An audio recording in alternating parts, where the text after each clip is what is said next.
4. Plenty of time for John. Now squeezes, steps up in the pocket. LA can run inside the 10. Head first. He dives off the 5-yard line. 65 horsepower trap. It might pop wide open, Rats. It's in there! Yes, sir, Rats. Oh, touchdown, baby. Yes, sir, Rats. High snap. It's no good. The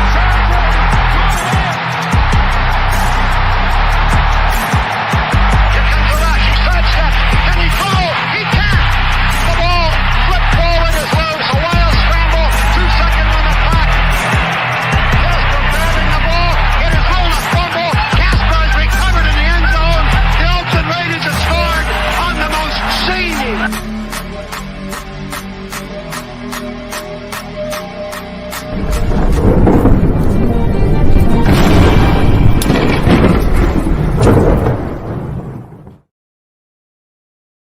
Hello and happy Wednesday and welcome to the Wild Wild West podcast. My name is Richie Richey of MHRT Network. To my right is Captain Jack. You all know him as the salty pirate, or of the real pirates, really, if you're going to be honest, in the NFL. Yes, and not those fake pirates that are down. I've started to learn all the Raiders lingo over time. I think I'm right up there, and I got all the right slang for all the right folks. And down below, we are joined by Coach Defense of the Locked On Defense podcast. Coach, how are you? Good. How you doing? I'm good, thanks. And guys, you may be noticing that we are a Chiefs fan short. Some may celebrate that. I would much prefer that Alex is here with us. He will be with us shortly. He is stuck in Kansas City traffic. Please leave all jokes in the chat, both below and over to the side here. I look forward to posting them as long as there's no profanity. So moving on to the show today.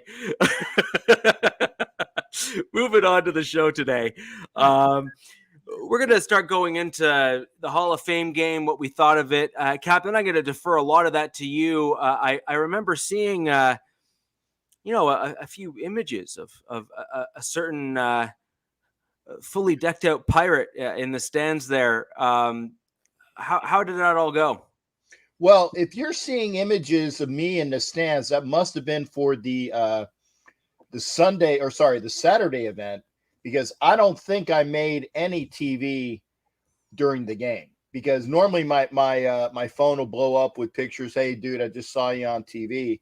But I made TV a couple times on Saturday for the Hot as Balls event. And, that's one of the reasons why I think I still have the, lack of sleep, dehydration, always being on the go, American Airlines effing up my luggage. But thank God that, and this is a visual, okay?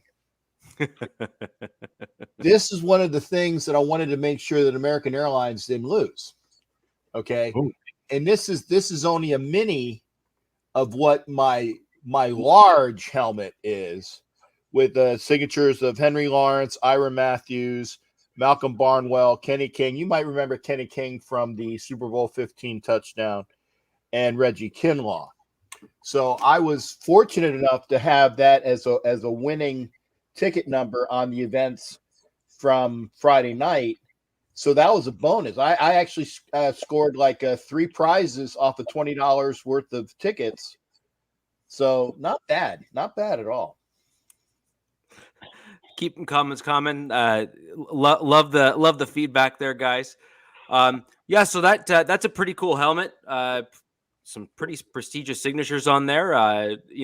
Well-known names and key moments as well, which I think is really important to have as a diehard fan. And just before we get right into it, I just want to thank everyone for joining us live tonight. We love having a robust live audience from all 4 of the AFC West teams.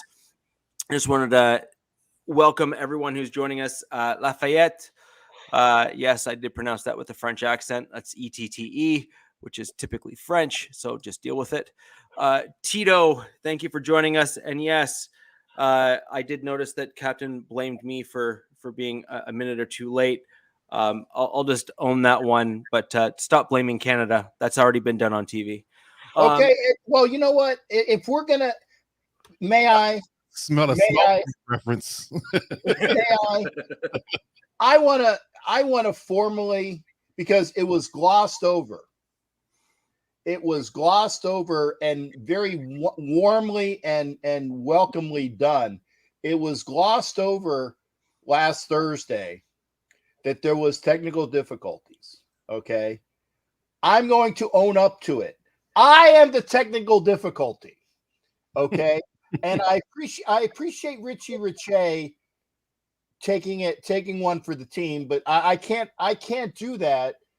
And the fact is that I'm the one who effed up. Okay. So for all of those that were sitting down and was enjoying the show, and all of a sudden the screen goes dark, I am the technical difficulty. So I just wanted to own up to that. I even have my hands up here right now, so I don't do it again.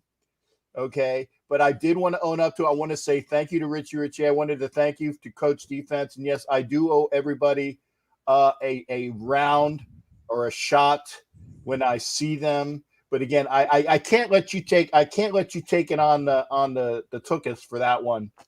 It was my fault. But we did have, and I should say they did come in, have a great rest of the show. And, you know, I wanted to make sure that everybody knew I am the technical difficulty, and Andy Reid's son has finally come in to help us out. Young Reid. Yeah, there it is. Well, well, I mean, I could make a comment, but I don't think it's necessarily appropriate. We'll just say Alex got home completely sober. But with regards to the technical difficulty, there's a really important comment to be made there, which is I finally processed what you said there. Good. It was really subtly done, so I'm glad you did pick it up. But with regards to the stream there last Wednesday, Captain, you were simply just hitting the red button and made everything go Raider black, right?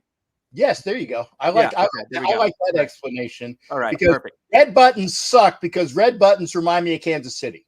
Right. I get it. Now, let's just go ahead and resist the urge tonight.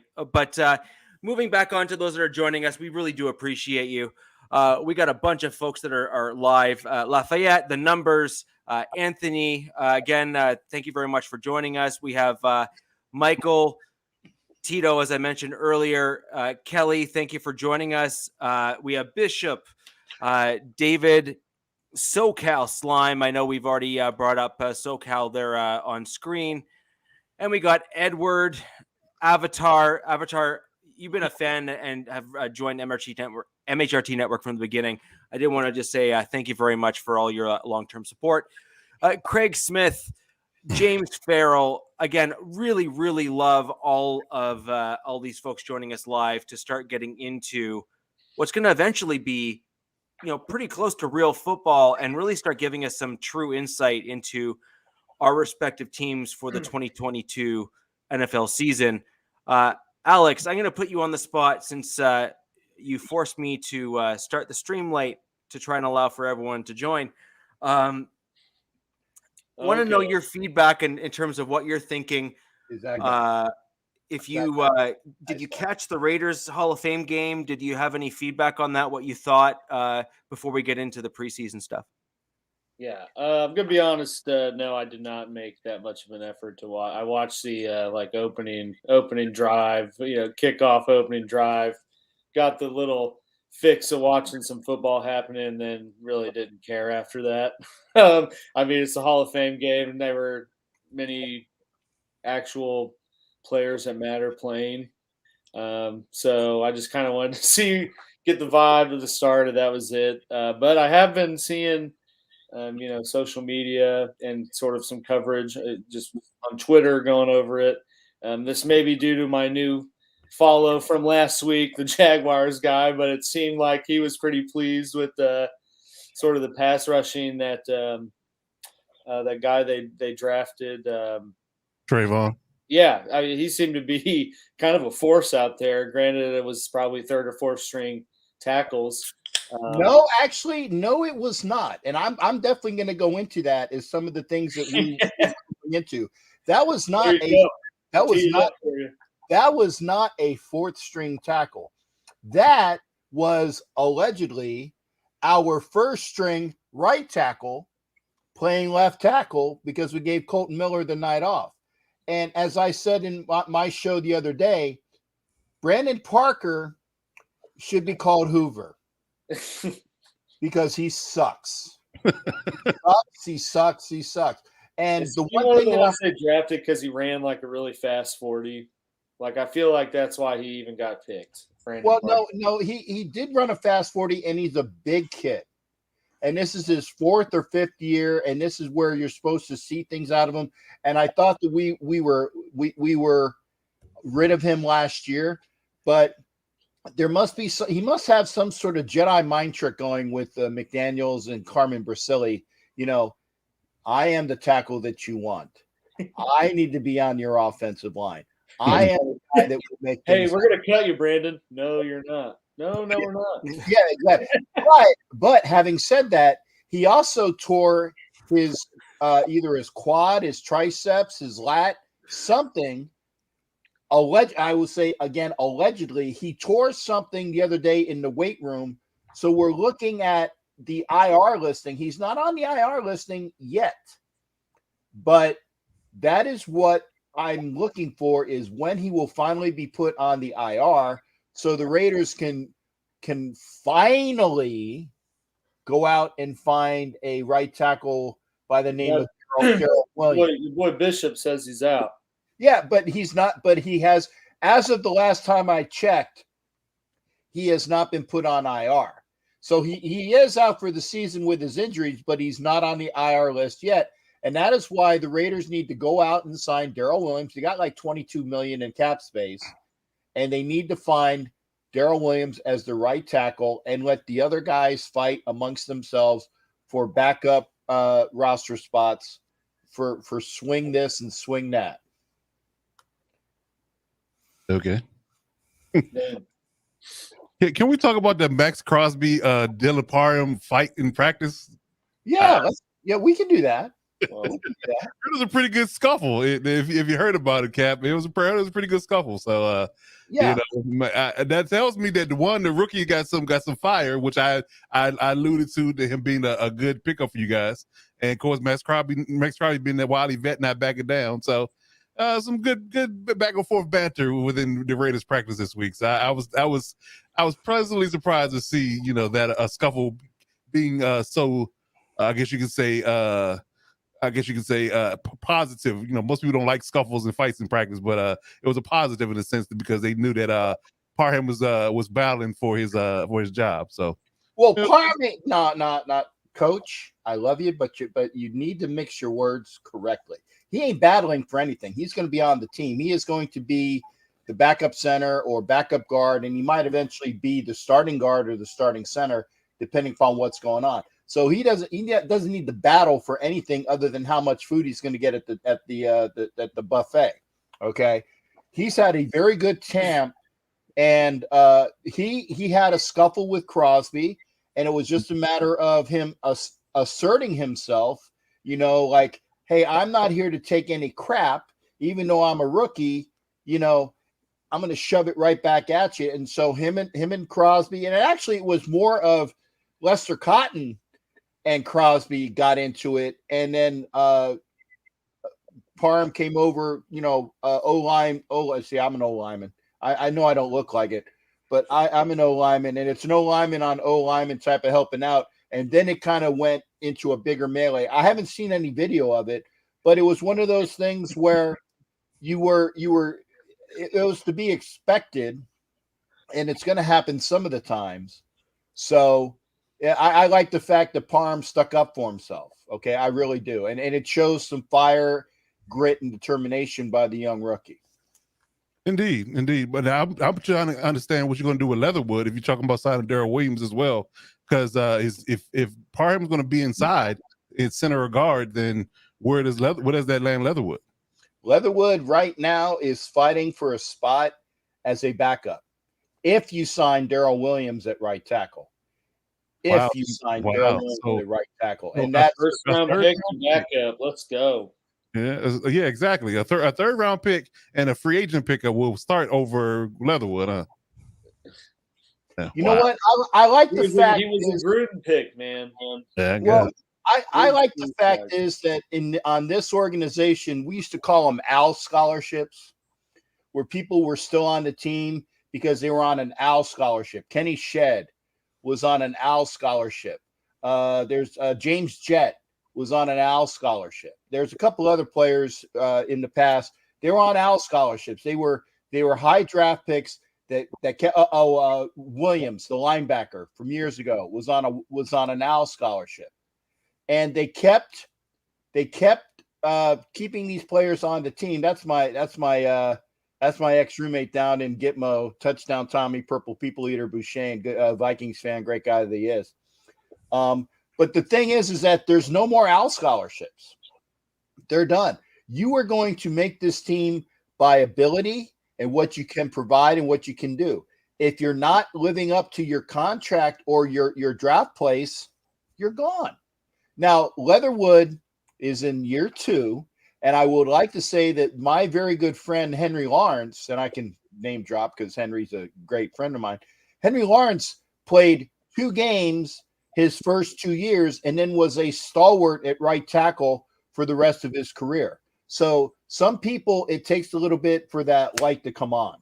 So if that doesn't happen, it doesn't happen. But if you get Darrell Williams at right tackle and you have Leatherwood to learn behind that guy again, maybe in year 3, if he's not starting at right guard, because right now Lester Cotton is playing well. I actually would like to move Leatherwood to left guard because I haven't really been impressed with John Simpson, but that's just me.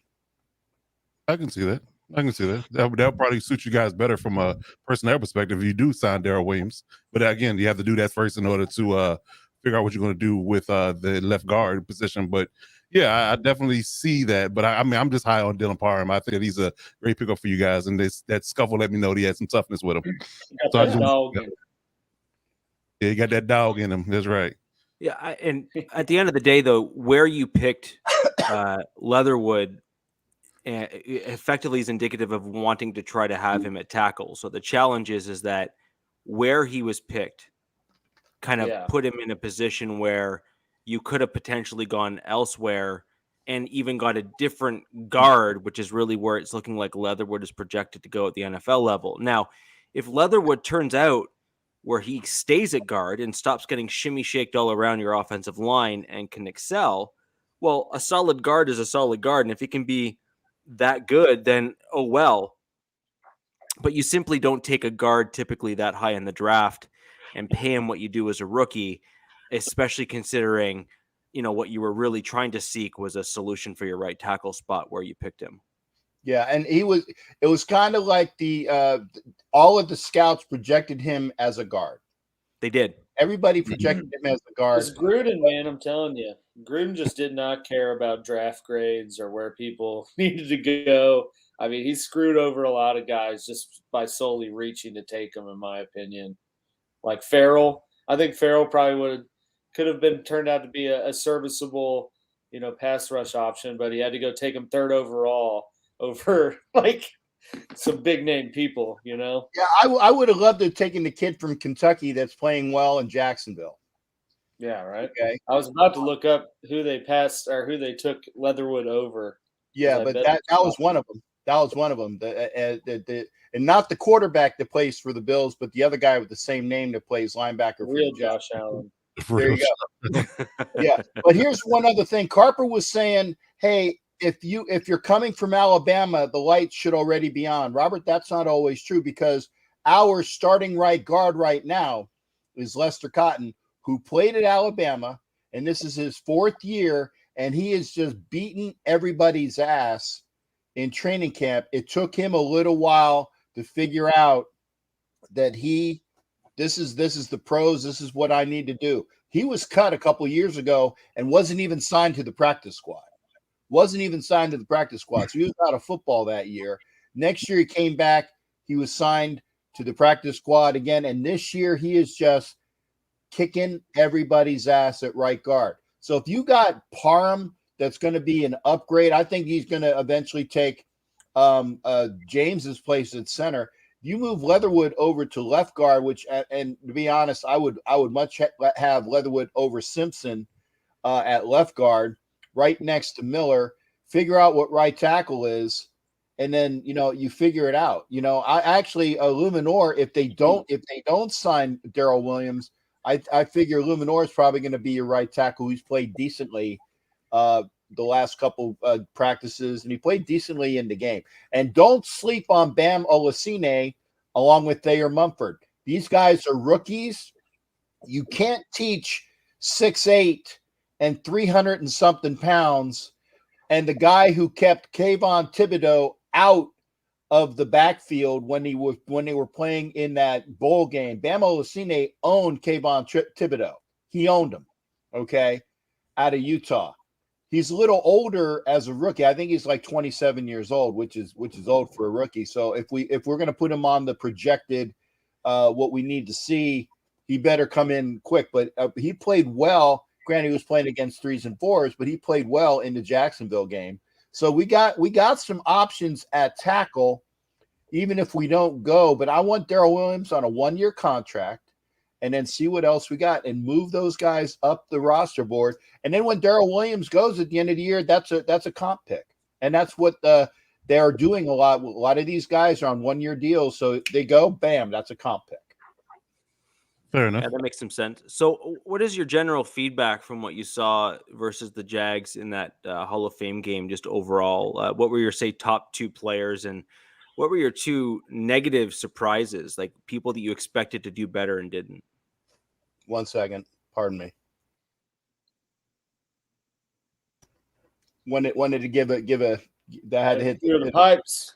Had to clear the pipes. I actually I liked what I saw, and I didn't like what I saw with Tyron Johnson and Keelan Cole. I see them being the shifty guys that will go out and run a 9 pattern and will be there for us, because the guys that are going to be out there that are, who's going to be the third, number 3, number 4, number 5, number 6, they are still up in the air. They're still up in the air. So we got to figure that one out. Obviously, I've talked ad nauseum about the offensive line, and that's something that we have to worry about. But some of the surprises that I did like was the fact, like I said, Lester Cotton ran over people against the Jaguars. And the linebackers that we had with, I think his name was Masterson and Van Valkenburg, playing against 2s, those kids have played well in camp. We still got some questions. Oh, my God, we got questions and no answers in the secondary, and that needs to be addressed throughout the following 3 games. Love Mundangus. Love Mundungus, baby.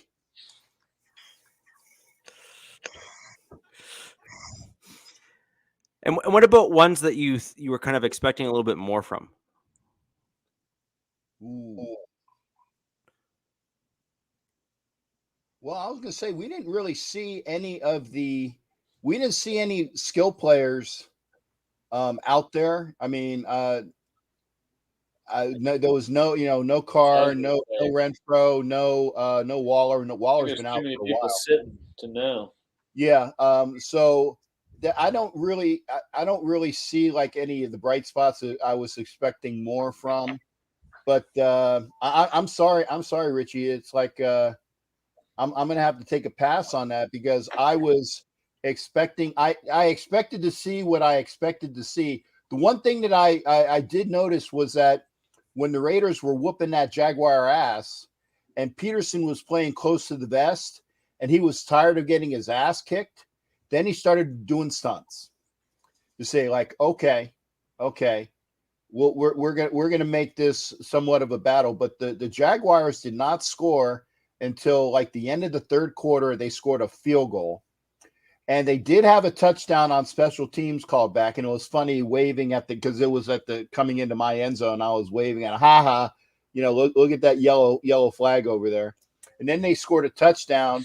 at the very end. So I was very happy to see that basically the Raiders gave him a goose egg for most of the game. And I don't want to hear any of these Jaguar fans were chirping at me on the flight that we were going into Canton with.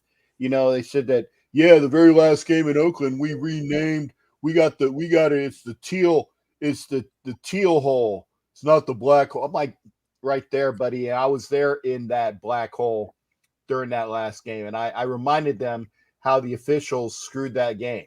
And if you want to know about it, I will be more than happy to give you a quick 2-minute dissertation on how the officials screwed the Raiders on that game. I'll pass. We can get into that perhaps at a later time. That sounds like a separate. Yeah, that might be a separate short of some kind. But what I'd like to jump into, if your Vikings fan is still here, hopefully the gentleman from England is still around. Captain, to segue directly over to the preseason game, which is really where I think things are going to get really interesting for all four of our teams. What do you expect to see different against the Vikings? I really don't see too much more. I think that they're going to play, in my estimation, they're going to play Carr and some of the guys. If you guys remember the last two preseasons, Derek Carr did not play at all. He did not play at all. And I think that was one. I mean, I know that you're trying to guard against injuries, but, it kind of comes out on the other end. Now, Carr has been playing. Yes. Thank you. Sorry. Carr has been playing very well in the preseason at practices. So that's a good thing.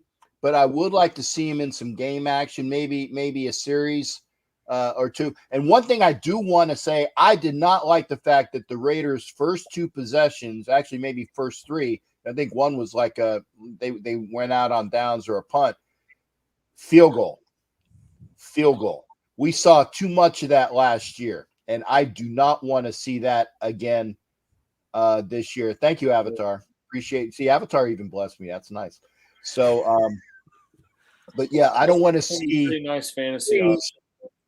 I don't want to see threes when I should be seeing 6+1, and that's what I want to see. I think the one thing that I'm going to be curious about is if you're going to start seeing more alternative concepts being thrown out to see what or how they do against a different defense. So I think that's what we kind of generally saw with the Patriots in preseason. And I do wonder if that is something that Josh McDaniels has learned with his time as he's carried it over. I'm sorry. What was that there, shipmate? I missed it. I mean, what we saw with McDaniels is that when he was in New England with the offense, we saw them throw out various offensive concepts where they would script different types of series that you'd only see in preseason, and then you'd never see it again almost until the playoffs, right? That was kind of a typical New England thing that you often saw in the preseason. And they used blocking concepts in season, but the actual offensive plays you almost never saw again until the playoffs when they eventually made it that way or that far.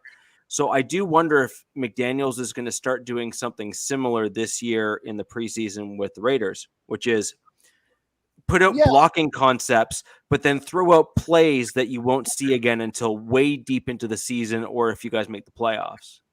Yeah, and I actually, it was amazing that you would mention that, Richie. Is I saw, I'm going to do it, Janice, for you. Oh my God! Okay, if you don't know what that Janice from Friends. Okay, I saw screen passes. I saw at least 2, if not 3, screen passes in the game, and I saw a reverse. I'm like, what in the hell? Was that a reverse I just saw? It was a reverse. It's the Amelia Earhart offense. Yeah, there you go. The Amelia Earhart offense. And it was working. Okay, so it's like obviously they're not showing bread and butter but and everybody was saying that we're auditioning Jacobs. I say yes and no. Yes and no. McDaniel said he wanted to see his running backs getting some hits in. I think that's kind of like a whitewash. They are kind of seeing what they have with the Jacobs, but Jacobs is not going to be a bell cow. Yeah. Jacobs is not going to be a bell cow. He uses multiple guys anyways. England, it was like a 3-headed monster for whatever the situation was. I imagine he's going to do the same thing in Vegas. Yeah. Mundungus, I definitely have seen that. I'm looking at the comment. It's like the best play from the Chargers was a missed field goal. Yeah. I didn't say I've anything. wanted to ask if that was Ray Finkel. Isn't that from Ace Ventura? Laces out. Laces out. Well, wasn't that Ray Finkel kicker, on the Dolphins? Well, because I'm pretty sure the clip for the Chargers is a Dolphins kicker missing. It is. So it had to be Ray Finkel. But it's not Ray Finkel. It's Pete Stoyanovich. Yeah. Whatever. But anyway, I think that they're going to keep things kind of tight and whatnot, as far as they're not going to show a bunch of things. And I tell you what, the very last preseason game against the Patriots, people that are vying for roster spots, you're going to see them all night long. There won't be anybody. I mean, I think that they'll probably take the hot dog guy from Levy's, and it's Levy, just like my last name, from Levy's foods within the area within the Allegiant. They're going to bring the hot dog guy out there, and he's going to be playing right tackle, okay? Because they're not going to show anybody other than people that are needing roster spots or can supply hot dogs to the team. And so, and especially because it's the Patriots. If you think that McDaniels is going to show anything to Bill Belichick, the last preseason game, not anything at all. Now, do you know what will happen, though?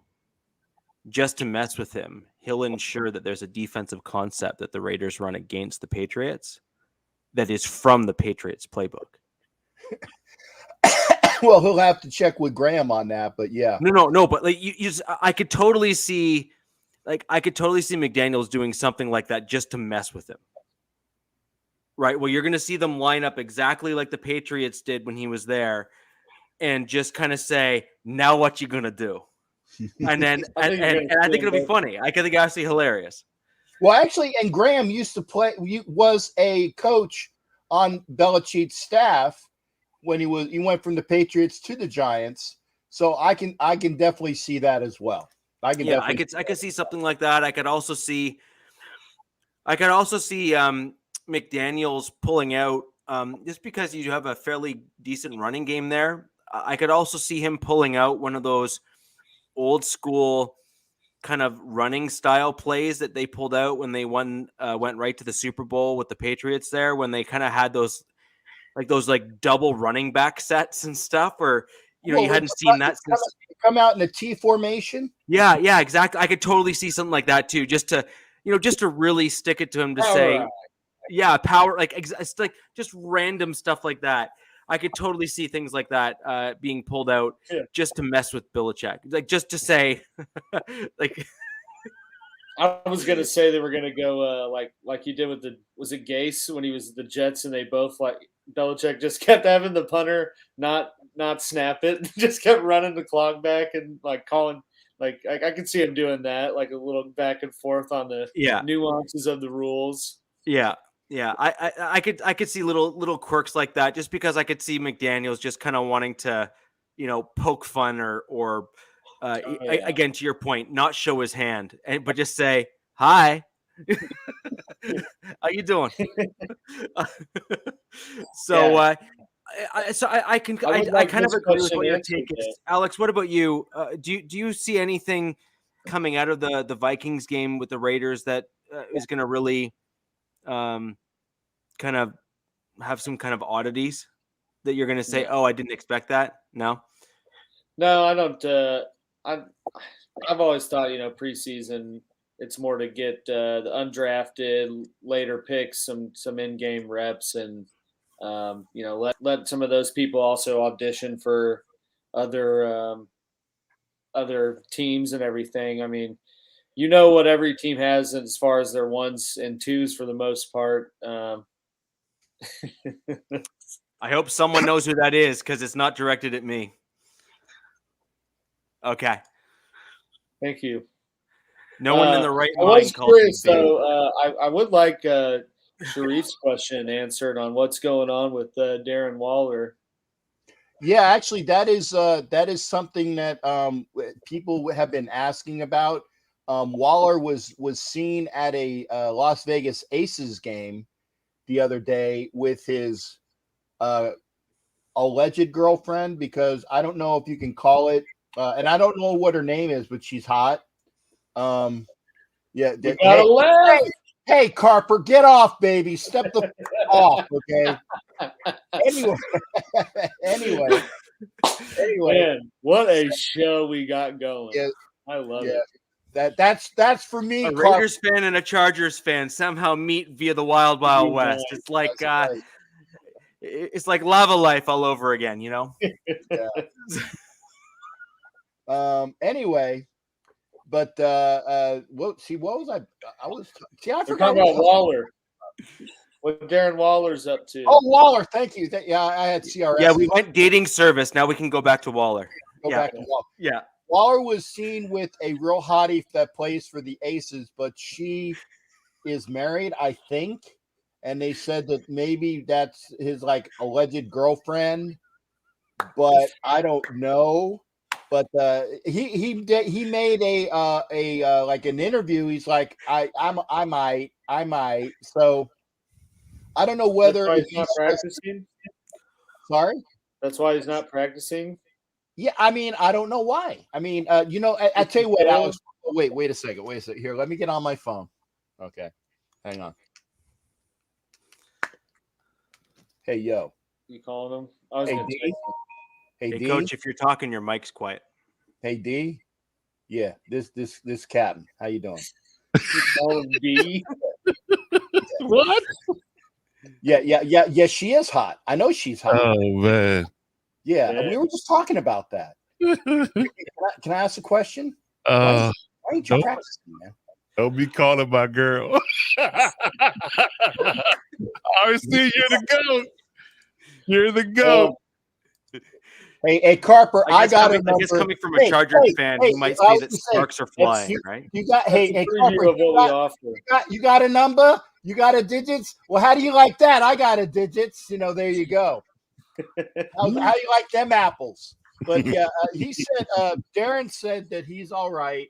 I don't know why he's not practicing, but probably because it wasn't Felicia Sharif. She's not talking to me for the last several months. Bye, Felicia.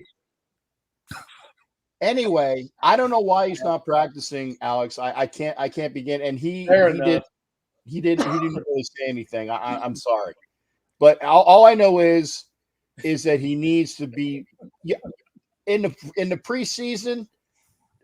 I don't care.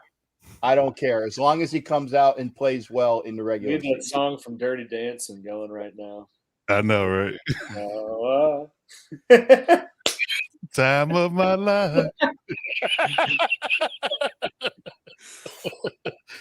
Oh man, yes indeed. Even DZ know what movie I was doing. Okay. Yeah. DZ, and I said it the correct way on Richie's channel. DZ. Mm-hmm. Yes. DZ. It's important to get the Canadian or the Queen's English correct. So I wanted to. I mean, I do think it's interesting with the Waller, and I do think the Vikings and stuff. I do want to throw over to Coach because your preseason game is quite interesting, actually. Arguably, probably one of the more interesting ones that we're going to see in preseason, which is the Battle of LA is the preseason game. Mm-hmm. So what do you think that there's going to be a little extra thrown in as a result of that kind of intercity battle, or do you think you're just going to see your prototypical preseason game? and it's just kind of nothing more to see there. Well, based upon how Brandon Staley likes to conduct things in the preseason, I don't think it's going to be a whole lot of to do in regards to starters is concerned. He already said that Justin Herbert, Keenan Allen, and a few other high-end starters weren't going to see any preseason action at all. So from that perspective, I think we're just really working and focusing on the development of our reserves and our rookies to see where they're at in live action. So I think we'll see a lot of that. And I think similarly, I believe I want to say the defensive side of the ball will probably most likely be the same thing. Same ilk that you won't see a whole lot of J.C. Jackson, won't see a whole lot of Asante Samuel. You'll see a lot of reserve guys. I think maybe a rep here, a rep there for that particular guy to just to see where he's at as far as if he hasn't been in the system already, like a Calvin Hoy. You might see Calvin Hoy take a snap or two because we're kind of thin an inside linebacker. But I would say overall that you're not going to see a whole lot. Because we play them again in the regular season. So I think that's going to be the real testament. And end of the season, we're going to see them in the building. I think we're the home team in that game. So yeah, I think we'll save our fanfare and our action for that. What is Mad Dog talking about now? Really a battle though? Really? Eviction notice? Okay. All right then. Okay. In the words of Kevin Hart, are you done? Nah, Mad Dog's my guy. Nah, he likes messing with me in the chat. But yeah. I mean, overall, I don't think it'll be much. I think I'm really more focused on. I'm not really worried about who we playing. And honestly, I really want to see what our draft pick's going to do. I really want to see what our free agent acquisitions that are reserves going to do. I really want to see that. Guys on the bubble as far as making a roster. I want to see how they play. Because I think this game and the game after that will be the testament of where they'll get a lot of work. I think guys that are on the bubble for making the 53-man roster in that last game will be the only ones that play in the third game. So I think this game and the next game would be the real testament to see whether or not these guys are going to be those main guys that we can keep on the 53-man roster. There you go, Mad Dog. You're good. Bigger things. What's going on with Derwin, man? Pay the man. I listen. If I didn't get stuck in traffic, I would have worn my Derwin jersey in lockstep with paying him the money he needs to be paid so he can get back on the field. But I mean, I give him all the credit in the world. I mean, because he could honestly and truly just sit on the sidelines and wait till the ink dries on his contract. But he's been practicing and walking it through. He just haven't done any live action. So he's there. He's available. He's mentoring. He's in every meeting. He's in every drill. He's present. So I definitely give him credit for being a team player on top of the fact that his money isn't right yet. By the way, that's the third movie reference in case you guys did not figure it out. We've had Dirty Dancing. We've had Good Will Hunting. And Pay the Man is out of Silver Streak. So just to make sure everybody I also said Ray Finkel, Ace Ventura. So Ace Ventura, we've had 4. I feel like and really we may as well just add a 5th just to make it a full hand, and we'll just say Derwin James is really just saying show me the money. I was just going to say he stole my thunder. I was well, show me the money. Show me the money. And I'm too tall to stand on top of the chair and still be on camera while I do the whole Jerry Maguire thing. So right. You're not a tiny Tom Cruise. Coach, I have some of the same questions for you as I did Captain, though. Mm-hmm. Preseason is actually one of my favorite times of the year because you see a bunch of guys that you've never seen before on your team. And some of them you'll never see again on your team, but that's kind of besides the point. But really, this is where some of the more interesting players show up and show out. And I mean, particularly on the Broncos, we've had some pretty wild success when it comes to UDFAs and whatnot. So I've always enjoyed preseason as a Broncos fan. With regards to these preseason games, starting with the first one, who are you most looking forward to see on your team? Maybe say 2 players or 2 position groups. Players or position groups. Well, I'm definitely intrigued what the wide receiver 3 is going to look like in preseason because everything has been pointing to, and I've seen multiple videos, multiple comments, and multiple posts in regards to Jalen Guyton, Josh Palmer, and DeAndre Carter all having stellar preseason camps. Like their training camp has been stellar from top to bottom, and they look very polished and very progressive in their abilities when it comes down to the idea of them fighting for their wide receiver 3 position. So I want to see who actually in the live action is going to, shine in a sense, catching passes from our backups, obviously, because Herbert's not going to play. But I would definitely want to see what Guyton, Palmer, and Carter all do in their reserve roles in the receiving game, because they'll be the ones getting most of the action because Keenan and Mike are not going to play. So that's one position I want to see. Clearly, right tackle, that's been still a sticking point for us on O-line. I think everything else is pretty much solidified. Storm Nunn hasn't looked good in practice, but Trey Pipkin has. So we want to see exactly who looks better in live action. So that's a sticking point. And I want to say reserve DB is the third one. I want to take a good gander at it. Who's going to be those reserve defensive backs when you go heavy pass sets? That's going to be in those third and long guys that are going to be able to contribute. Your JT Woods, your Taylor, your Dean Leonard. We've all had great camps, by the way.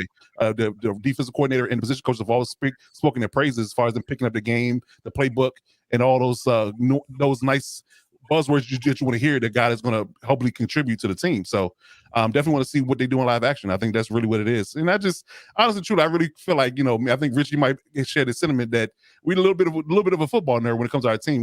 We want to deep dive and see who that next guy is, that fringe guy that is going to pop.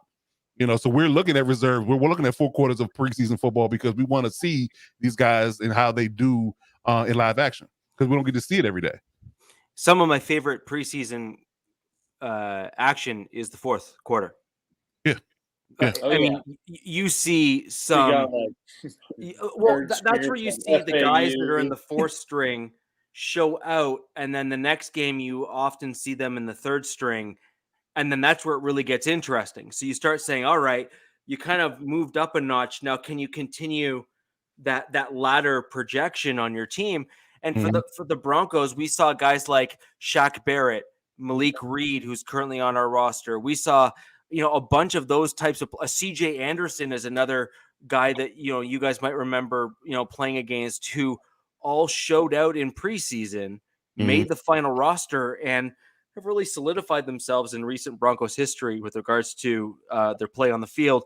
Malik Reed probably being, the least kind of infamous of that group, but nonetheless, all of them were UDFAs or pretty good names. Not household names coming into the draft, and by and large, they've all done extraordinarily well for themselves throughout their NFL careers as a result of their play, largely in preseason. Yeah. Right? Drew Tranquil is the name that comes to my mind that I had my eyes on. Yeah, he was a former safety out of Notre Dame. Actually, he played safety in college, and he kind of Smith type. Yes, he put on about 15 pounds of muscle and started into playing inside linebacker. So 4th round draft pick, he kind of took a flyer on him, and he's the odds on starter. He's the captain. He's a play caller on defense at this moment. So got a hell of a podcast too if you check that out. But yeah, I definitely say that Drew Tranquil was one of those guys that he, is kind of an unknown guy. Just kind of a guy that they figured that if you spend a 4th round pick on him, if he hits, he hits. He doesn't, and then he hit. So it was one of those things that kind of panned out for the Chargers. Just everyone who is joining us live, just a couple quick comments. Super lively chat. So again, thank you so much for joining us live. This has been this is amazing.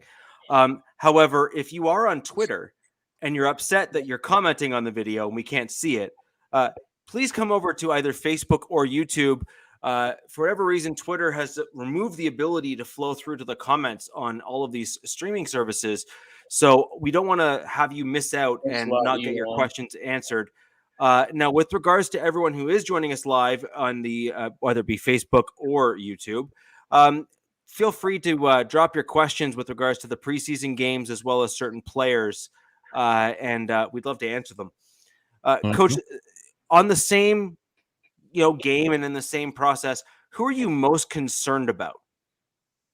Jerry Tillery, first former number 1 draft pick, kind of the.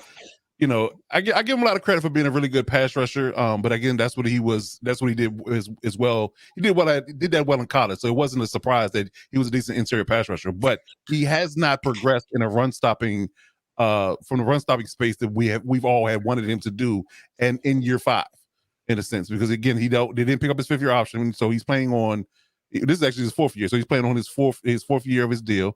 And again, with if he was playing well, they wouldn't have felt the need to bring in Austin Johnson and Sebastian Joseph Day. So I kind of feel like they did that and drafted Otito Ogbonnobi from UCLA. So I feel like that he's the one that is kind of like the odd man out in a sense. Although they still kind of have him slated as an interior D lineman starting at the moment, but I feel like that one of those guys that they picked up in free agency or the draft will ultimately supplant him in playing early downs in the run game. But yeah, overall, that's the most concerning person. And yet again, what they do with the right tackle position, because again, Storm Norton is the starter right now, but he hasn't looked good in practice. So I would like to believe that if wiser heads prevail, that somebody of the name of like Trey Pipkins or Jamari Salyer would be the one starting there week 1. But that's a concern of mine as well, to see how they do in that regard. Yeah, I saw that decent.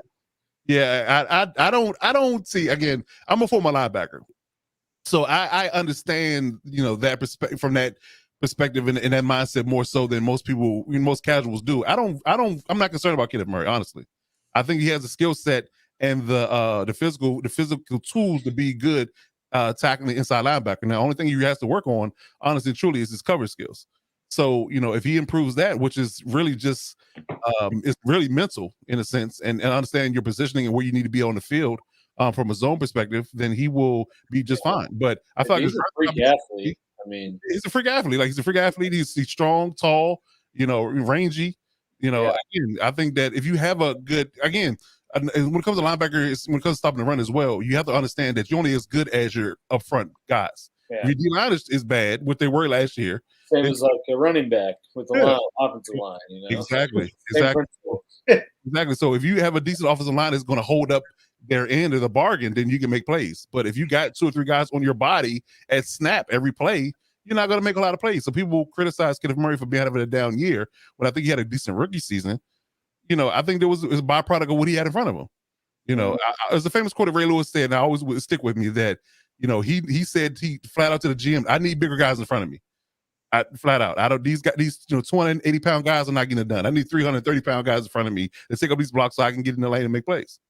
If I can't do that, I'm not effective. Coach, you kind of hit on a thing there that I've actually been saying for a few years now, which is I think that the NFL has passed by some of these older school coaches that are not taking some of the really big guys seriously at the offensive line position. And I think they're not looking directly at the college tape as much as they should. Gone are the days where you can get away with an offensive lineman in today's NFL that is sub 300 pounds, in my opinion, to move people out of the way. You need these larger offensive linemen, which are more athletic than they have ever been coming out of college. I mean, Captain, you hit on it with the gentleman. Yeah, exactly. Yeah. I mean, these guys are 6'8" and 360 or 350 pounds. Mm-hmm. And you're seeing these 40 times out of some of these guys, and you're saying, Gordon Davis. and you're saying, are you for real? Yeah. And you're saying, wait, the clock broke, right? I mean, I know you guys all saw the video of the Eagles Davis just bull rushing the center. Oh man, you talking about a guy that's 330 pounds, 340 pounds, running a 4.7 40. With like a 1.6 split in his 40 time. That's unheard of at 340 pounds. Oh, it's ridiculous. Yeah, it's absolutely ridiculous. It's insane. And those type of guys, those space eaters, you need those. Those are not a lost art in my book. They're not a lost art. So I'm right there with you, Rich. No, and I think that the NFL needs to catch up with the fact that these high school players are training more like college players at the high school level. And that needs to be factored into some of the decision-making processes. I think you're starting to see some of the teams that have really good lines, both defense and offense, they've caught on to that fact. And then some of the teams that are simply behind the times are, just simply behind the times. Mm-hmm. And I think that the rest of the teams need to start catching up so we can start seeing better products on the field at the NFL level across the board, in the fact that these young guys are training earlier and earlier, more like pros in their early stages of their careers, if you can call it that. Mm-hmm. And I mean, I know guys that were training in early stages of high school to turn pro for hockey here in Canada. And some of them are training even as early as the later stages of public school. Yeah.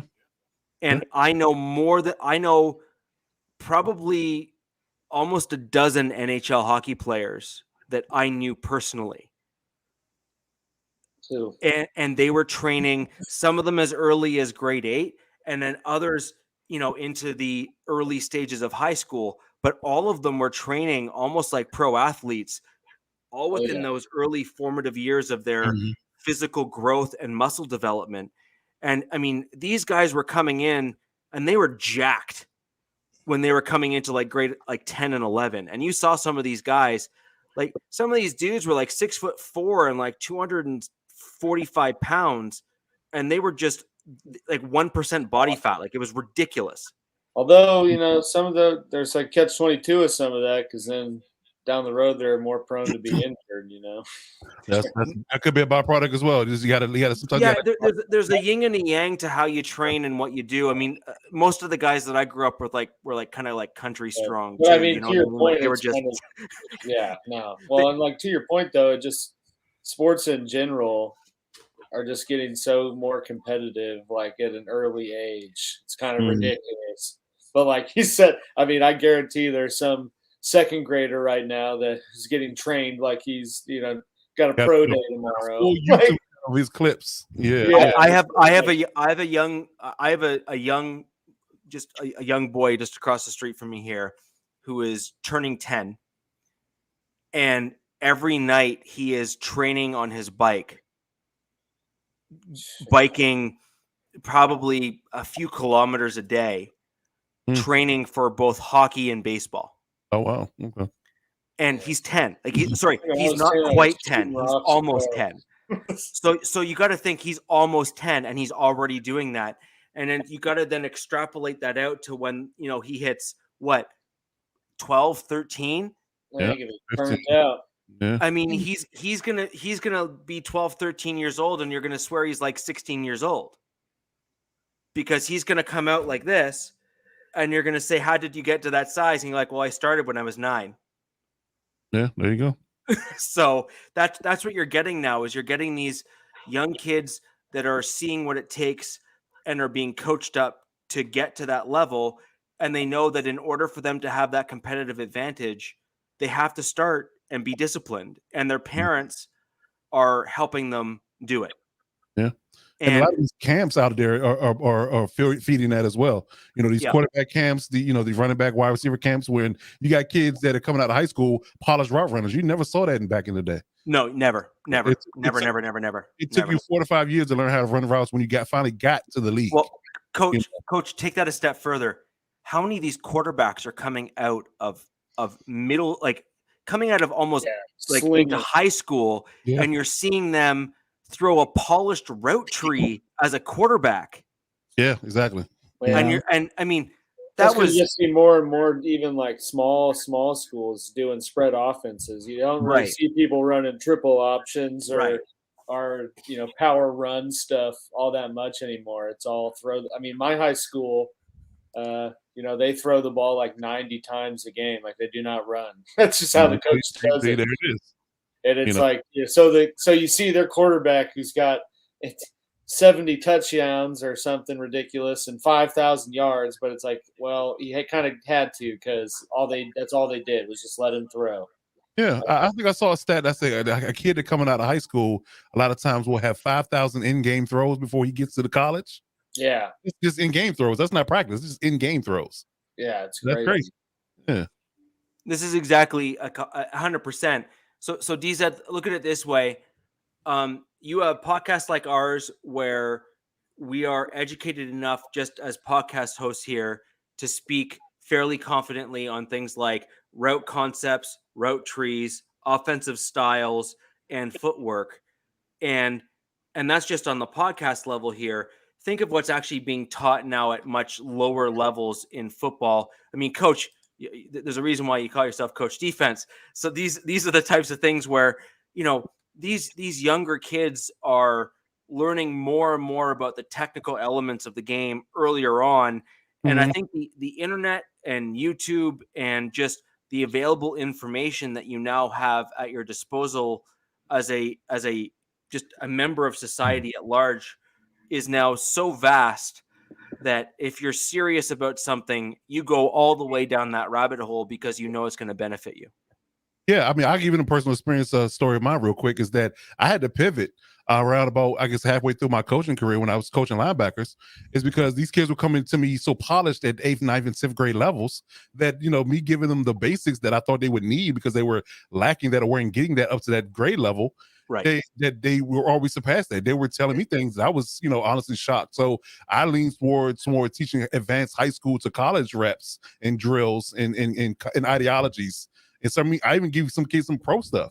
I was literally teaching some pro level concepts at the 8th grade level in 1 year I coached. So that leans to the idea that how much more advanced these kids come in to the programs at, right before high school or at the high school age. So, and think about what they then do when they're at the college level.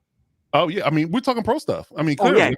Yeah, exactly. No, but that's I think what we were talking about earlier is that everything has been shifted backwards. Mm-hmm. Like or earlier, if you want to kind of push it that way. And that's why you're seeing such competition at the NFL level like we've never seen before. Yeah. That's why you're seeing offenses and defenses do things where you're saying, what? Right. Really?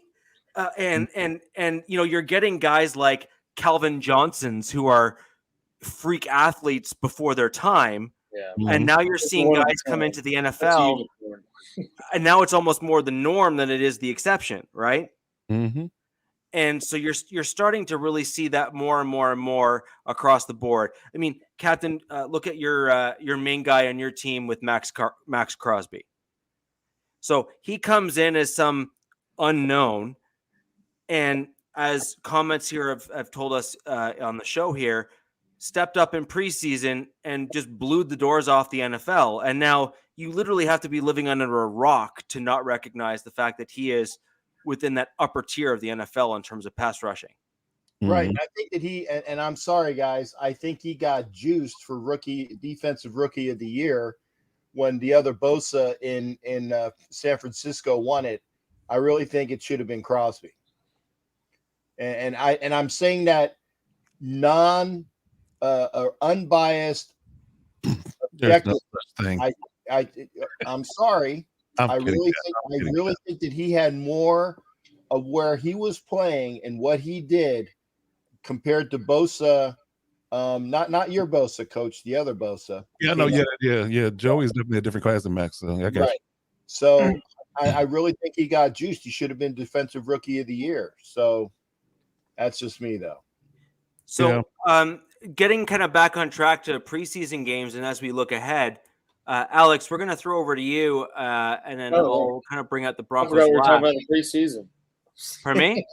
I said I forgot we were talking about the preseason. Yeah, but everything ties in because you're getting these guys that are at the back end of rosters more and more now, even than before, that are just. They're underrated coming out of the draft, and you start seeing them step up and become almost, in some cases, superstars at the NFL. I'm going to just push back and look at Shaq Barrett as a prime example of that. Yeah. Undrafted free agent to Denver and is now in the upper kind of sliver of pass rushers in the NFL level. And he's a great example of someone like that. But looking ahead to the Chiefs preseason game, you guys are playing the Bears. The Bears. The Bears. Okay. Who you got? You got Ditka and God. Hurricane. Hurricane Ditka. I'll take Ditka. Yeah. So, not to be confused with doubles, but the Bears are going to go ahead and play the Chiefs. The Bears, typically speaking, have pretty strong lines and generally a strong linebacking core, even though their main linebacker wants to be traded because they don't want to pay him. Come to the Chiefs. But at the end of the day, though, it's probably not going to impact your game because he probably wouldn't have played anyways. But they covet kind of the more aggressive, gritty style positions in that division. How do you think that your team will hold up against a team like the Bears, who dare I say, typically field a different style than the Chiefs are used to wanting or having to play. Yeah. Well, I mean, it's always kind of hard to assess how it'll match up in the preseason because you're not even sure what, especially in the trenches and the offense and defensive line, you don't know what rotation's going to be out there. They may be deciding to give someone more work at, right tackle and have someone else in it at a guard. So I don't know if it'll necessarily match up from like the mindset of how they would play in the regular season. Because Robert Quinn's not going to be out there. They're not going to be doing. No. They're not going to be doing the blitzes and stunts they do with him or to open up opportunities. In a game, I think for the most part, preseason's kind of vanilla.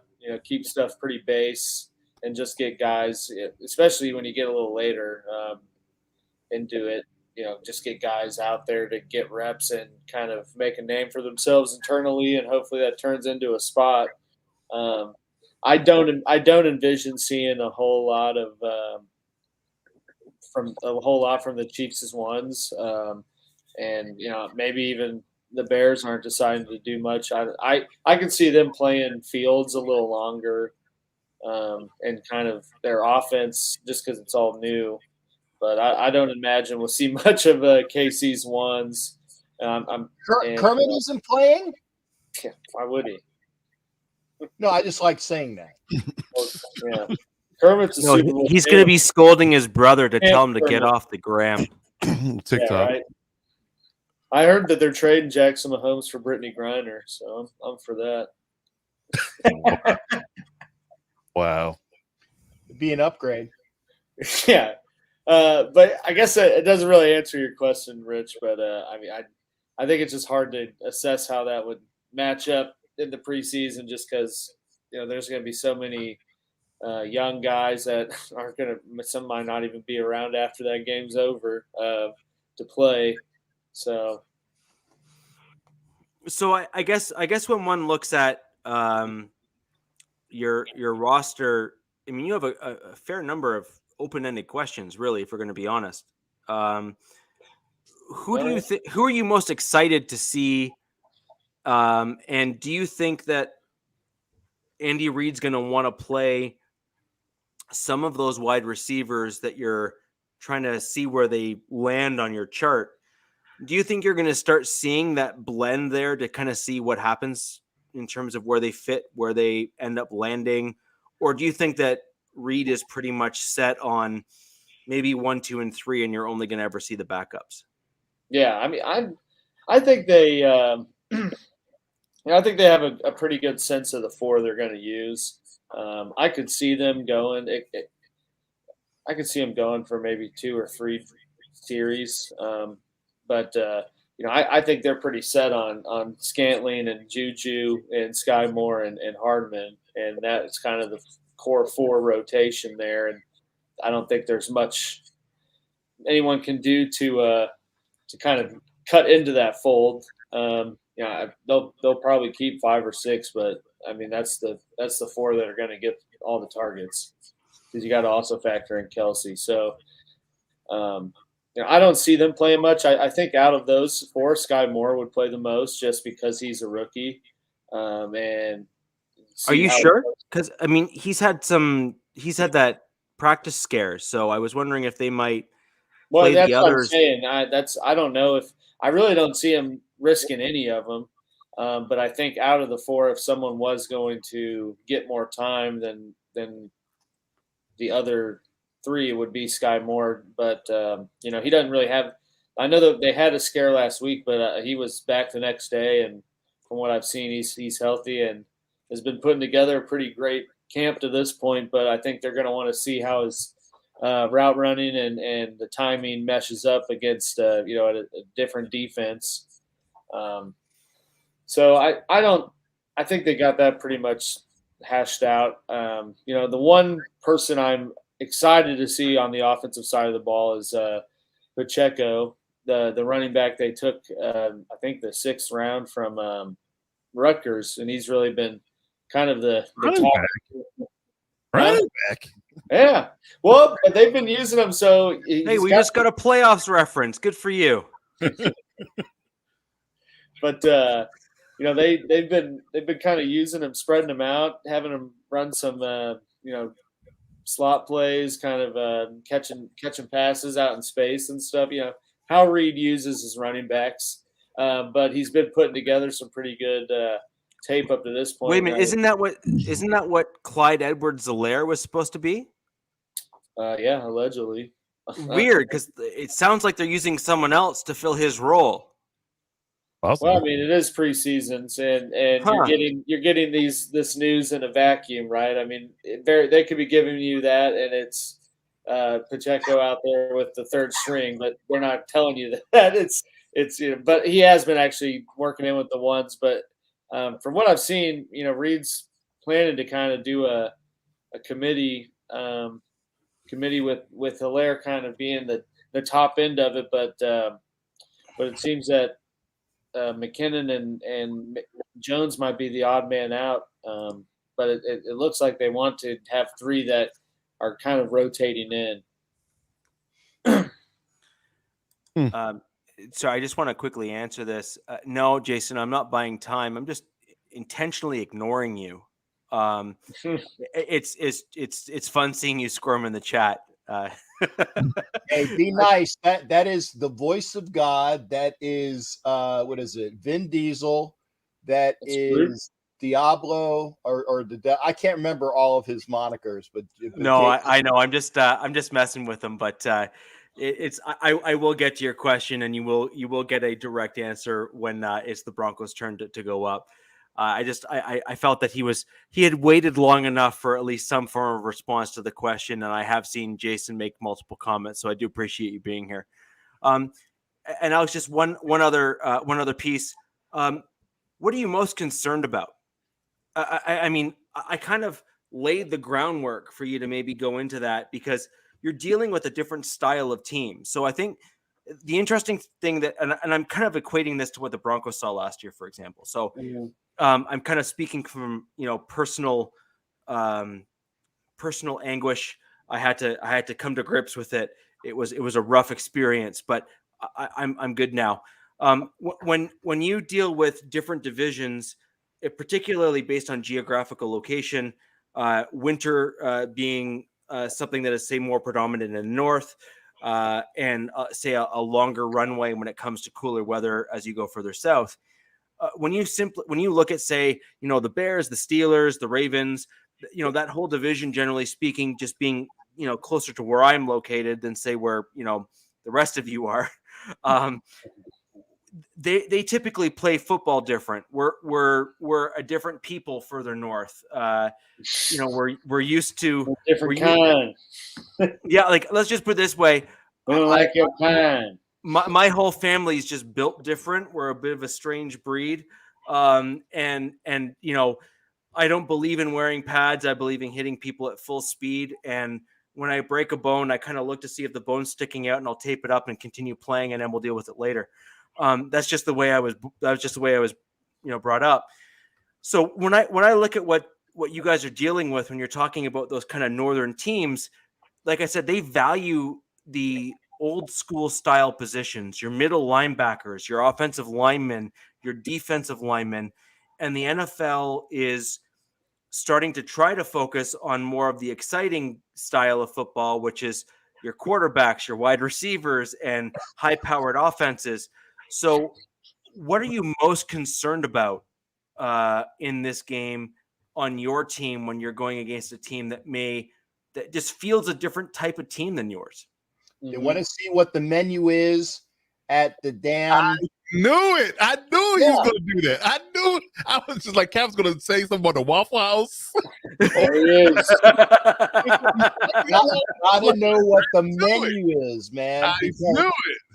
I mean, and you know what? Every time on this show, I always get hungry for Waffle House on Wednesday. And it's like right down the street from me. Waffle House is great. I just want to put that out there once again. Waffle House. It is a pretty fine establishment. But, I mean, the biggest thing I guess the biggest thing I'd be worried about, I'm not going to directly answer your question yet, but would be injuries for this game. I think Just like I said, I get what you're saying about kind of being in the North and power football and prioritizing other positions, but I just don't. I don't think that that's going to play as much of a factor in preseason, especially preseason game one, as it would in December in a matchup, especially with it being August. I mean, Chicago's not going to be cold. None of that, the North football aspects aren't going to really be playing a factor. And the Bears roster is really not that good. Like their ones are not that good, so I can only imagine what their 3s and 4s are like. So I just don't think that stuff's going to play that much of a factor. I saw it, Rich. I got it. In the preseason. Yeah. And by the way, take off I was about ready to do my Geddy Lee, but because I'm coughing, I didn't want to do it, because I would try to do Geddy Lee at a high pitched voice and I would have a coughing fit. So apologies. So there you go. Well, as long as you keep your left lung. There you go. Yeah. And your hand off the button. Yeah. Hands up. Hands up when you're talking. Not the red. So we got Shrek going. Okay. Yeah, we do. We're just doing movie references today, man. I thought that was the theme, man. I thought that was all the movie references. Yes, indeed. Unintentional, but intentional. Yeah. So, but I guess my point being is regardless of the weather, though, the teams are different than the rest of the AFC West division. So, are you interested in maybe your offensive line versus their D line, just because they might be built a little bit differently? Are you interested in maybe their running game versus your middle linebackers? Like that's the type of thing I was kind of getting at. Yeah. I mean, I guess I don't. Not really. Not for preseason. I guess myself, I would say, just personally, I am more interested. you got Cap to give the whole good Santa Claus laugh on that one. Stop it! You're gonna make me have a coughing fit, you bastard. You're gonna kill him. Stop it. Oh, man. I got your click here, right here.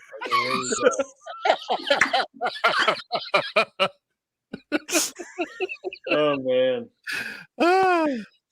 Yeah, I don't know if you saw it, Cap, but I think somebody said "old man in technology" last week when your button got pushed. Because he goes, it was like the classic frame. You're like this, like, all right, hold your phone down. See ya. Right. For those that didn't see it at the beginning of the show, I owned up to it. Yeah, you did. I owned up to it, and because I will take the faux pas, and I owned up to it because that's the type of guy I am. And your compadre didn't ratch out either. We just said it, stuff happens. We didn't ratch out. Yeah, I know it. That's why I said I owned up to it. But that makes it fun, That's what makes it fun. So the Denver Broncos are going to be playing the Dallas Cowboys. Last year, the Cowboys did not fare very well against the Denver Broncos. But it was red though. I guess it's. It was red. Yep. That's on. But last year the Denver Broncos actually made pretty quick work of the Cowboys, and really, when the Broncos played the Cowboys, that was a bit of a groundwork, if you will, in terms of or framework on how to beat the Cowboys, because the Cowboys were rolling last year until they played the Broncos. And Fangio's defense really killed them, like absolutely killed them. Rubbing. That was a beating. Like that was a beat down, and it wasn't even close. And so that really laid a lot of the groundwork on how to beat the Cowboys. And the Broncos defense really showed the league what needed to be done. And it was really from that point forward where the Cowboys were downward spiral. Yeah, it was just Yeah. If I could take a page out of Steve Austin's book, and he stomped the motor hole in him and walked it dry. Yeah. And it was not good. And so I do expect that with our current defense and our defensive coordinator that you're going to see probably a little bit more of the same. I've heard some really, really good things about our new acquisitions at the interior defensive line. I do think that the Broncos, you're going to start seeing some shifting on the depth chart. I think our rookie is going to climb. Wazirike, I think, is going to start moving up into the kind of fringe kind of first, I think, after the first preseason game, because I think that he's going to really start wreaking some havoc. And I do wonder if the Broncos will start shifting some guys around in that game to better fit basically what worked. So when you look at what worked against a team like the Cowboys and others, you saw a bigger interior lineman shifted just a little bit out to the outside. And I do wonder if you're going to start seeing DJ Jones move out of the DT nose tackle style position and move more to the defensive end, which is where I thought he was going to end up going. But when you look at the Broncos depth chart, they have him sitting right in the dead center at the D tackle position. And I think that he might be better suited at the D end. Tell people what they want to know, though. Which is what? What's the over-under on catches for Eric Saubert? Oh, well, I mean, everyone knows that I may be pronounced Saubert. I mean, it's Saubert. I mean, let's just call the proper name. It's Saubert, and I felt in your general direction. Your mother was a hamster, and your father smelt of elderberries. Elderberries. There you go. For those of you who don't know, that is a Monty Python Holy Grail reference, yes, which may be the best movie ever made. And I'm willing to stand by that comment. But I do actually think that Saubert is the perfect style tight end for the outside zone running scheme. He is your perfect blend of pass blocker and pass catcher. And every outside zone scheme in the run game needs a tight end exactly like Eric Saubert. And I know probably most of our viewers are sick of me talking about him, but I really do think that you're going to see a lot more of the same that you saw him in the preseason last year with the Denver Broncos, except I actually think that we just have more gifted offensive coordinators on our team. They're going to say, we probably should use him and actually do so, because what we saw from Saubert last preseason was probably the second best tight end overall in our roster who really showed out. And then they proceeded to bury him on the depth chart and never use him again. And so I actually think we're going to see him used more completely as a proper tight end. And we'll start probably see him used in two tight end sets where he'll actually block on the outside of the tackles and do the types of things that you expect to see when you're using that type of personnel sets. Indeed. We'll be watching because we know that you're number one in the Eric Saubert fan club. So I am. I may be the captain of the fan club for Eric Saubert. Like we need like a spin-off series of Saubert, the Saubert Watch or something. Yeah, he's the story, the Saubert saga. Do you know what my problem is? Is that I hate seeing players that I've seen do well and then not used properly. And I've seen that on several teams. Like I've seen the Raiders misuse a few players. Oh, yeah. I've seen the Chargers and Chiefs misuse a few players. Like for example, that goes around the whole league. You can name 30. No, 100%. But like to me, it's so obvious. Like when you see a tight end that can do all of the tight end stuff, and then you see him not make the field, you start saying why. Oh yeah. And then when you see a running back who, like, for example, like CJ Anderson with John Fox, for example, when you saw CJ Anderson run for the first part of the year, averaging 4.5 yards a carry, and then never see the field, you started saying why. Yeah. And so it's the little things. Yeah. That's called Home Alone, right? And so we're just really sticking with our theme of movies, right? And that's really where we're going with here. So, I mean, if you ever need a movie trivia episode, I'd say we pretty much covered a pretty wide good gamut. Yeah, I think we've done pretty well here. Yeah, cast a wide net. Yeah. But I do think that the Broncos are going to see some really interesting things in this game. I think the Cowboys are going to start trying to throw some new concepts at the Denver Broncos. I do think that the Broncos have a couple glaring issues and some things that I'm personally interested in seeing. One is the right tackle position to see how they hold up. The second is the middle linebacker position. I personally believe that the middle linebacker spot on the Denver Broncos is the weakest position group on our team. And because you're likely going to not see the starters play, I am very interested to see what our backups do. And I think that'll be very telling for us in terms of what we need to focus on as roster cuts happen, as some free agents still linger. And I think that that's going to be some really interesting things. And then another interesting position group, just because I actually think that the Broncos are going to be forced to cut someone that they probably don't want to. And that's the outside linebacker spot. They moved Baron Browning, who was probably our best inside linebacker last year overall. They moved him to outside linebacker, which is where he played about 40% of his college career at, based on his own request.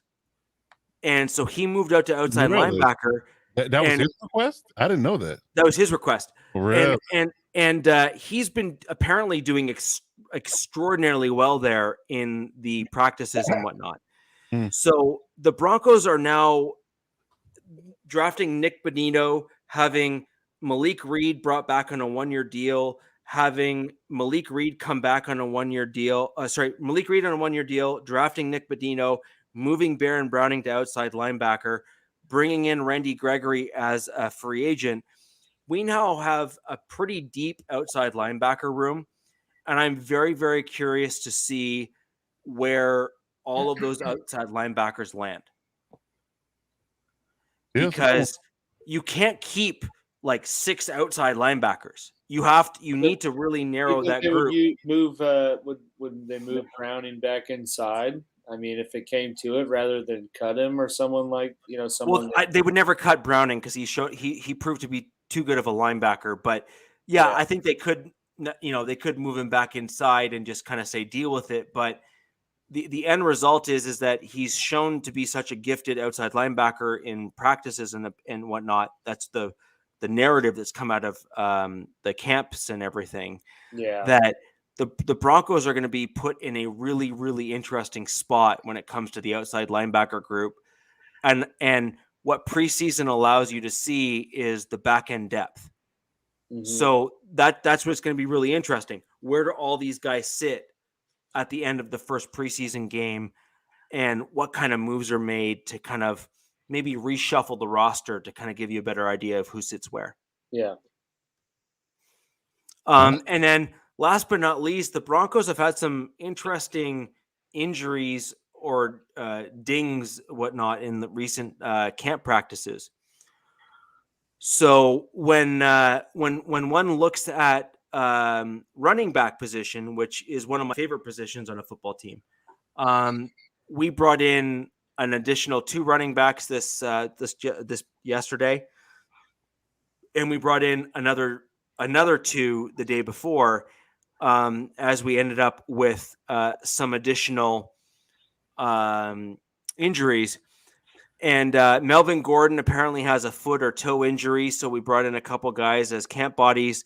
We had an ACL injury to one of the guys that I was quite convinced was probably going to make the roster in Demaria Crockett. Mm-hmm. Yeah.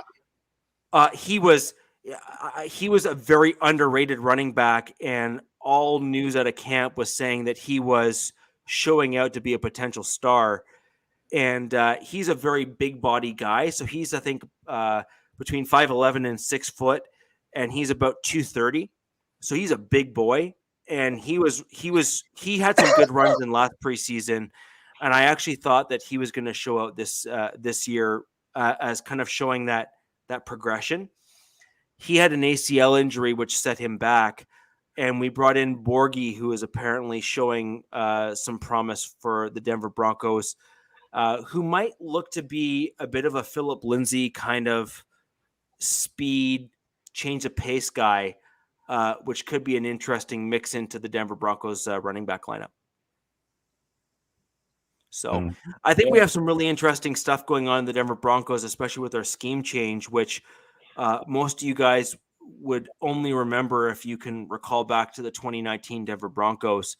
But as most other teams' fans don't often follow close enough on terms of like offensive scheme changes of their opponents, you'll just start seeing subtle differences in terms of how the Broncos offense looks, because we're going to be moving to an outside zone run scheme, which is the type of offense that you would have seen from, let's say, the Seattle Seahawks or the Denver Broncos from the John Elway era. That's, if I'm going to try to give you an idea of what you're going to see, that's what you're going to likely see from the Denver Broncos this season.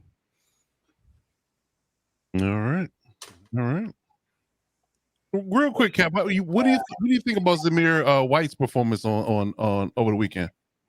I loved it, and actually, I thought that his performance was fantastic. In addition to the fact that he was injured through the OTAs and through a lot of the portions of practice. So basically, I think he had maybe one practice before the game, and he tore it up. And you can see that he was full of vim and vigor. He wanted to show what he can do.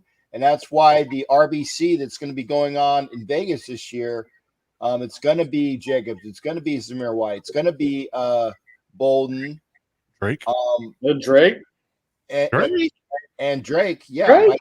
So yeah. Gotta have the Drake. Right, I got you, but it's like I said, but there's going to be sets where Drake is going to be more of the pass catcher out of the backfield, because that's what he really is adept at. But you did see some catches being caught by Jacobs and Zamir White. So it's going to be, maybe you think you see Drake and he'll run the ball. Maybe you think White and Jacobs and they'll be a pass catcher. So I like the fact that McDaniels is not going to pull a Gruden. And when you're in this set, you're exclusively going to see this. And if you see the receiver out here, you're going to exclusively see a bubble screen to the receiver out to the left that will lose 3 yards. I mean, it was infuriating to see that all the time. But yeah, Zamir White is going to be fantastic. Yeah, Mr. Warren some emails, he'd still be there. So and you know what? It get me started on that, but I really think, it was effed up what the NFL is doing to Gruden, but they actually did the Raiders a favor. Yeah, they helped you out. They actually did the Raiders a favor, because if he would have been the coach last year, the Raiders would have not made the playoffs. I would argue that Devontae Adams and Derek Carr no longer Raiders at this moment if he's still a coach. Yeah. But I actually think, though, as well, that if there is a team that is running back short and up until that trade deadline, because remember, he's not signed next year. If there is a team that is a running back short and they give a good offer for Jacobs before the trade deadline, he might be gone. I mean, there's a few running backs on the market. I think Jacobs and Kareem Hunt are out there as far as stable running backs. Yeah, but Kareem wants to get paid. Yeah, he does. Yeah, he's 27. Yeah. Well, I just saw where, and I don't know what the validity is. I saw something on one of the push to get this link. It said Kareem Hunt for Jimmy Garoppolo, even up trade, and I'm like, yeah, okay. Well, if Deshaun gets suspended for a year, I can actually honestly see that. Yeah, I mean, that's not that bad. Yeah. But I'm pretty sure the Browns have. I mean, it doesn't equal out with the money. I'm not sure what Garoppolo's at, but I mean, he was at 25 mil, wasn't he, a year?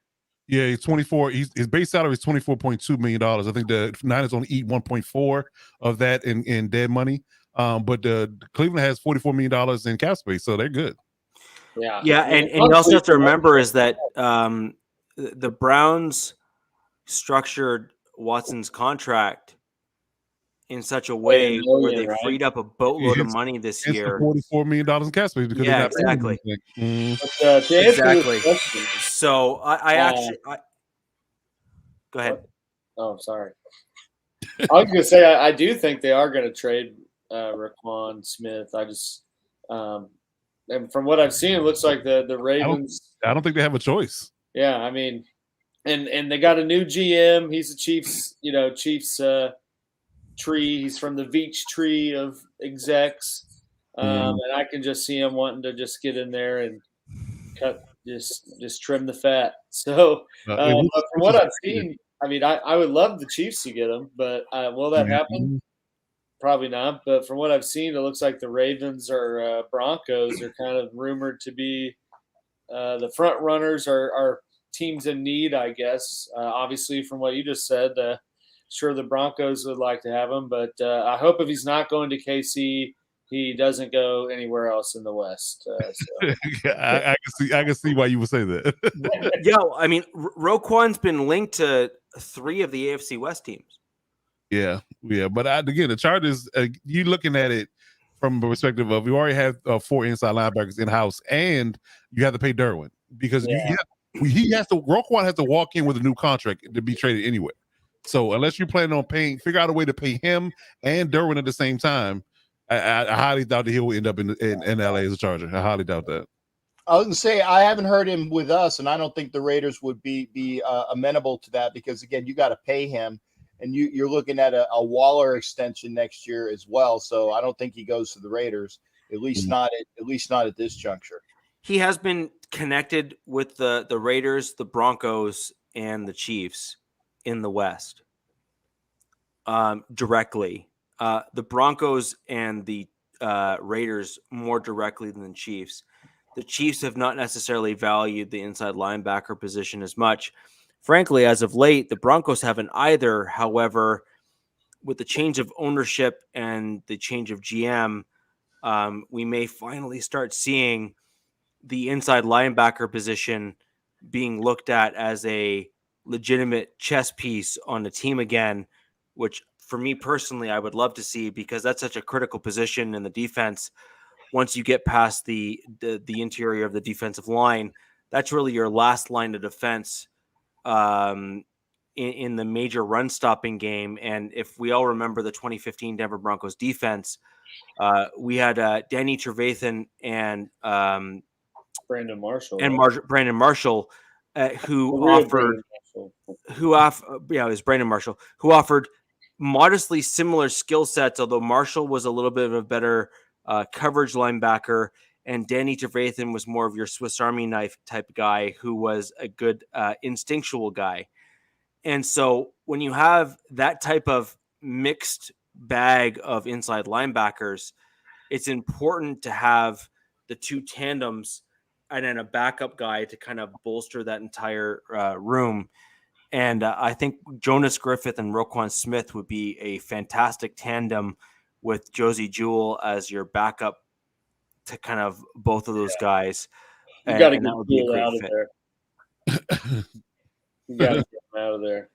Jewell, in my opinion, is a huge risk just because he's coming off an injury, and you just never know what that's going to look like for a guy who was on the ascent, and you just never know if they'll be able to continue or if it's a huge kind of drop off.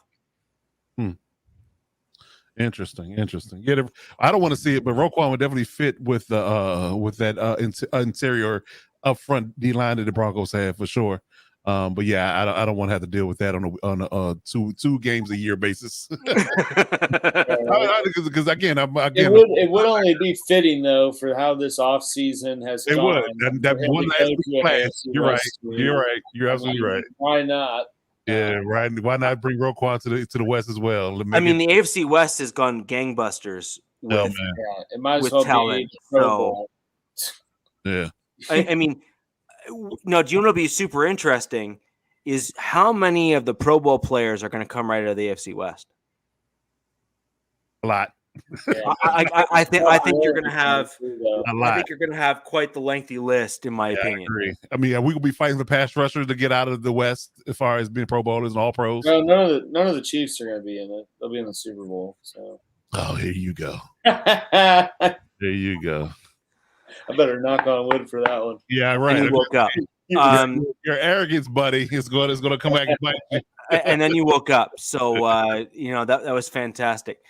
But I mean, guys, there's no major NFL news. I mean, we all kind of spoke about Tim Patrick's injury last week, Demaria Crockett's injury last week as well. We're starting to see a little bit more of these soft tissue injuries that seem to be coming more and more out of camp. I did some personal digging into this, and it seems that the only real way of getting around it is to build up. I agree, Avatar. I agree. No. The only real way of helping with the soft tissue injuries like ACL is to build up the muscle around the joint. Although what I've typically seen out of a lot of these players that are getting these ACL injuries is that a lot of them have taken extra steps to build up muscle and lifting heavy weights in the off season. So I actually wonder if some of the issues that are causing some of these ACL injuries are not so much a lack of building up muscle, but a lack of building flexibility in the off season. So coupling strength and conditioning with something like a yoga or something like that, which helps build up the flexibility. Yeah, well, I think it's a threefold process. I think two of the things you hit on, building muscle around the particular joint and flexibility is two of the things. But I think the biggest thing that people aren't equating or more focusing on, in a sense, is that people that have recovered successfully from ACL injuries and haven't re-injured them, like your Odell Beckham, in a sense, he had an ACL injury, he had re-injured it in the Super Bowl. They've actually gone to the extreme of teaching themselves how to run again. Like they change their running style, in a sense, the way they cut, the way they plant, and things of that nature. They all just completely utterly go to a specialist and change the way they run. So that lends to the idea that along with the training that you do to rebuild that particular area, they run different. So that lends to the idea they won't necessarily re-injure that same body part again. So I've seen that happen to people that recover well from ACL injuries in that part. So that's one thing that people aren't doing enough of, I think. Yeah, but when you start changing your running motion or route running motions or all those other things, you do run a risk of, as you're shifting your weight on your hips and whatnot, you run the risk of overcompensating and causing injuries in other aspects of your body. So whether it be hips or ankles or, whatever it may be, when you start changing core mechanics. Yeah, well, I think it's more so of an issue where it's a chink in their running style that's a problem that the person is correcting.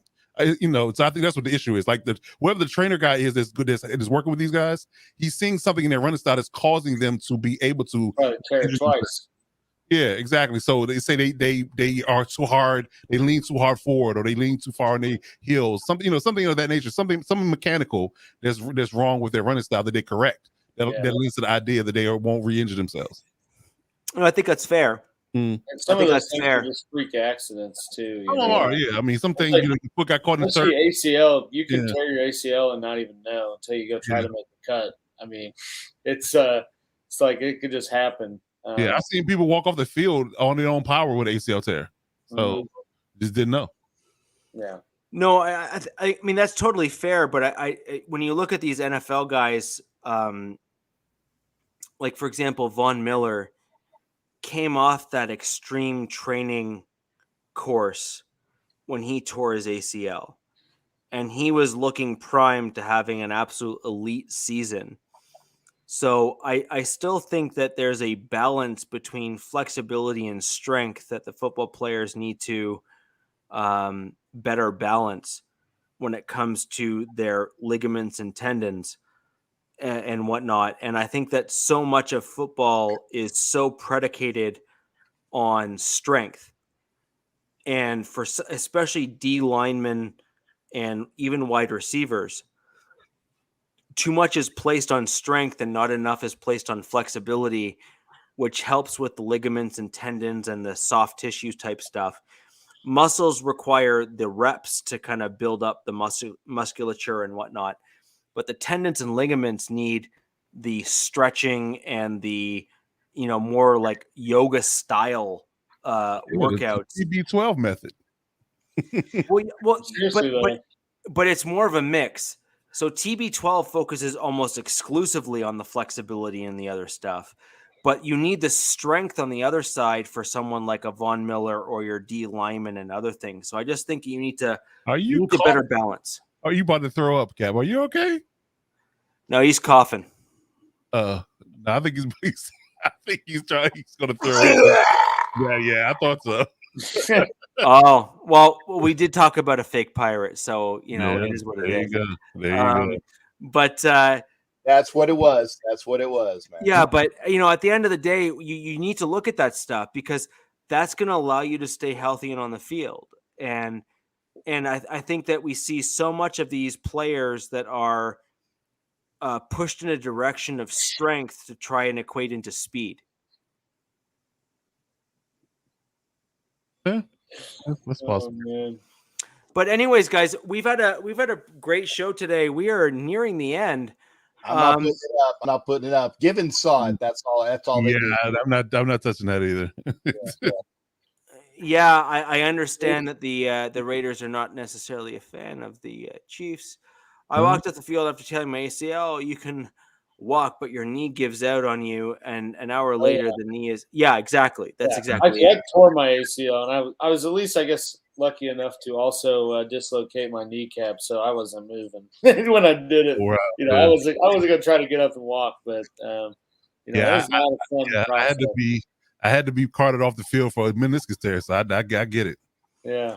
So the weird thing with me is I've never had any. I've torn all of the ligaments in my right ankle and tendons in my right ankle as a result of bone breaks. But Thanks. I've never had any actual soft tissue injuries that are specific to just the soft tissue. It's built like a tank, huh, Rich?